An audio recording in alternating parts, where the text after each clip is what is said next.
Meron na naman tayong natulungan ng mga stray cat dito sa aming barracks. Kasi sa aming barracks guys ay marami talagang mga stray cat na lumalapit na mga pusa, na mga stray cat.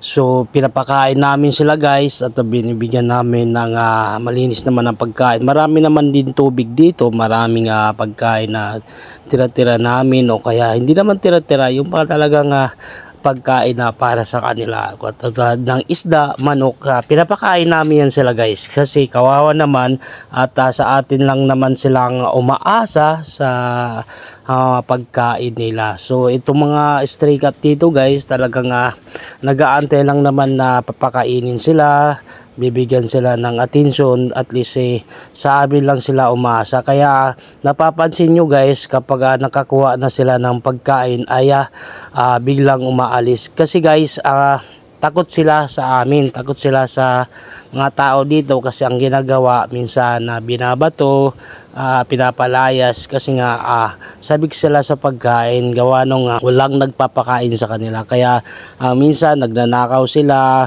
kinukuha yung pagkain dito, yung kahit sa loob ng barracks ninanakaw nilang pagkain kasi nga walang nagpapakain sa kanila guys. Kaya ang ginawa ko ay kusa akong binibigyan ko sila ng pagkain. Mayroon namang mga stray cat dito guys na talagang parang pag nakakita ng tao ay tumatakbo talaga sila guys. Pero pag may pagkain silang nakita, kahit may tao dyan, sunggaban talaga nila yan guys. Pero bigla din silang umalis kasi gawa nga na takot sila guys sa mga tao.